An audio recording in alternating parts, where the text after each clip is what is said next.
ఈజీగా టేస్టీగా ముక్క గట్టిగా లేకుండా జ్యూసీగా ఉండేటట్టు చికెన్ పచ్చడి ఎట్లా పెట్టుకోవాలో చూద్దామా. ఫస్ట్ అయితే చికెన్ని కొద్దిగా పసుపు ఉప్పు వేసి ఒక హాఫ్ అన్ అవర్ కలిపి పక్కన పెట్టేసి ఇప్పుడైతే స్టవ్ ఆన్ చేసి బాయిల్ చేయాలి. అది దానిలో ఉన్న వాటర్కి చికెన్ అంతా మంచిగా బాయిల్ అయిపోతుంది. వేరే వాటర్ ఏమీ యాడ్ చేయాల్సిన అవసరం లేదు.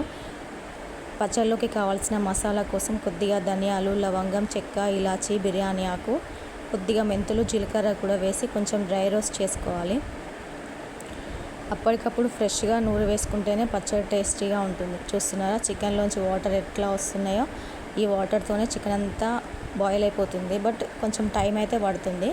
15 to 20 మినిట్స్ అయినా పడుతుంది. హై ఫ్లేమ్లో పెట్టద్దు, లో ఫ్లేమ్లో పెట్టి చికెన్ మంచిగా బాయిల్ అవ్వాలి. అది బాయిల్ అవుతుంటే ఈలోపు మనం మసాలా కూడా రెడీ చేసుకుందాం. చూస్తున్నారు కదా చికెన్ మంచిగా బాయిల్ అయిపోయింది. చికెన్ ఇలా బాయిల్ చేయకుండా డైరెక్ట్ ఫ్రై చేస్తే ముక్క గట్టిగా ఉంటుంది. అసలు అది జ్యూసీ టెక్స్చర్ కూడా ఉండదు. ఇలా చేస్తే బాగుంటుంది. ఎన్ని రోజులైనా సరే నిల్వ ఉంటుంది. చికెన్ బాయిల్ అయిన తర్వాత ఆయిల్ కూడా రెడీ చేసుకొని ఇప్పుడైతే మనం బాయిల్ చేసుకున్న చికెన్ని ఆయిల్లో మంచిగా ఫ్రై చేసుకోవాలి. ఒకేసారి వేసుకోవద్దు, దానికి మంచిగా ఫ్రై అవ్వదన్నమాట. ప్లేస్ తక్కువగా ఉండి, క్వాంటిటీ తక్కువ ఉంటే 2 times వేసుకోండి, ఎక్కువగా ఉంటే ఒక 3-4 times వేసుకోవచ్చు. చూస్తున్నారు కదా ఇట్లా మంచిగా కలర్ వచ్చేలాగా ఫ్రై చేసుకోవాలి.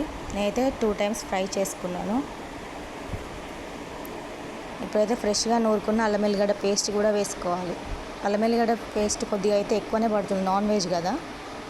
సో ఇప్పుడైతే ఇది అంతా మంచిగా పచ్చివాసన పోయేలాగా ఫ్రై చేసుకోవాలి. ఒక 10 minutes అయినా పడుతుంది.